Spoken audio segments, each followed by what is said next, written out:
Greetings, Yak Watchers! That introduction is a decent indication of what's to come in this video, and that's reckless driving. Of the very worst kind.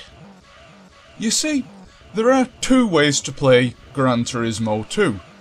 You can be like a professional racing driver and try and spot your braking points and all that nonsense. Or you can just be an all-out buffoon and go slamming into walls left, right and centre. I prefer to race in the latter manner. Before you all start moaning at me, hey Yak, this is supposed to be the real driving simulator. If I wanted realism, I'd go and ride round the bollards at Tesco car park. But where's the fun in driving a shopping trolley? I want to ride Volkswagen Beetles and Citroen 2CVs. Anyway, I suppose I'd better talk about what's going on in the video here. That little sequence there playing over my introduction is why you shouldn't enter the pit lane from the wrong end. Because you'll get stuck in there due to some kind of weird bug, and you can pretty much write off 2 to 3 minutes of your lap time. Now it's time to prove my theory that ramming yourself around like a blithering idiot will get you everywhere.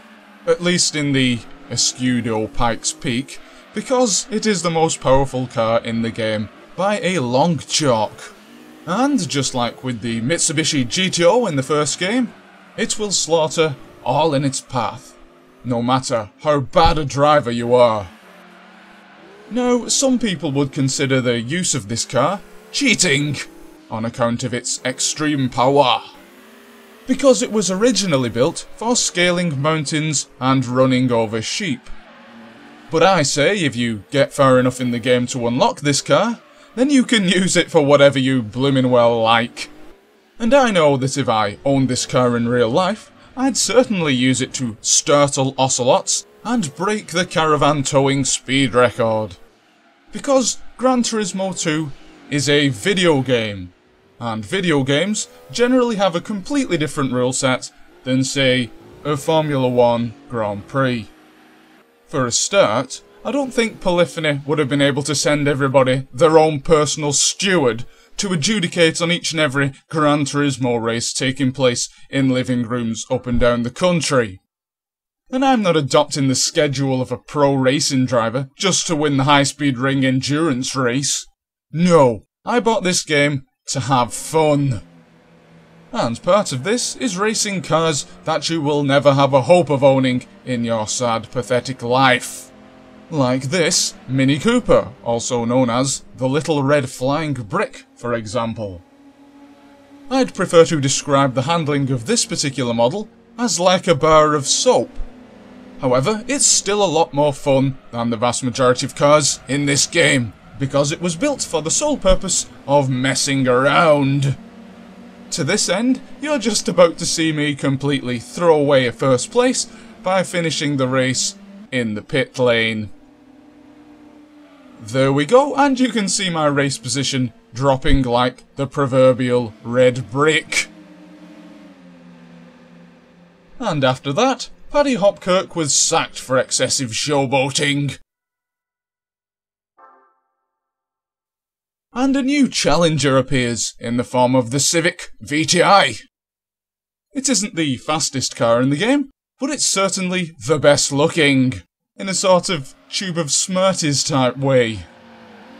Ignore the fact that I can't handle this thing for beans.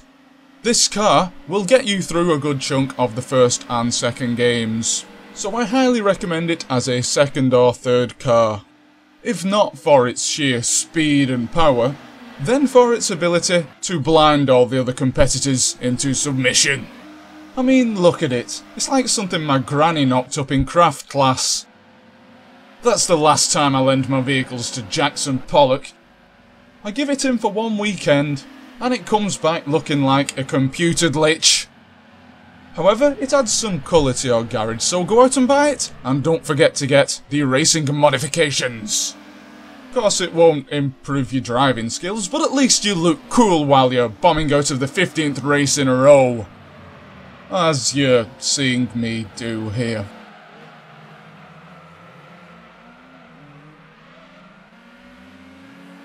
I think it's time to move on to the next car.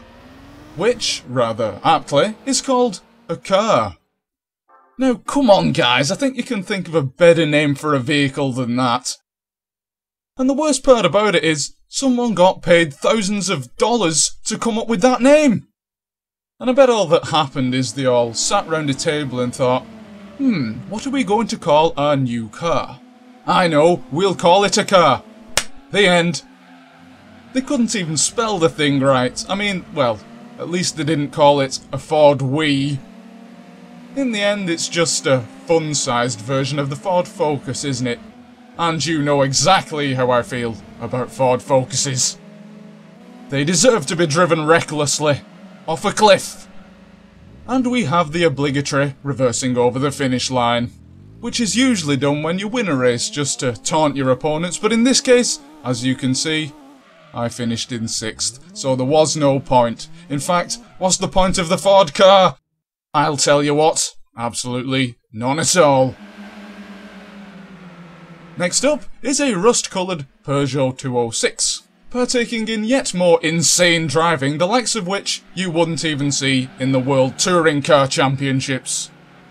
And why not? I mean, the game allows you to do this sort of thing. If it was illegal, it would stop you. Racing online in this manner, however, is liable to lose you a lot of friends and is not recommended. So don't go blaming me when you get kicked out of the PlayStation Network.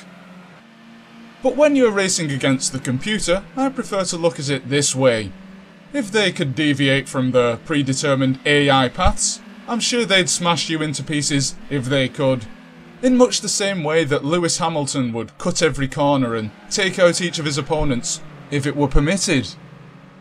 Yes, Gran Turismo is realistic, well, up to a certain point, but it's a question of how far you want to go with this realism. Do we eventually want to be playing F1 Simulator for the PC? Well, you might as well be playing Footballer Simulator, where you go to nightclubs and get completely sloshed, and then lose 10-0 the next day. Actually, I'd love to see that in the next version of FIFA. However, we're getting a bit off subject now, aren't we?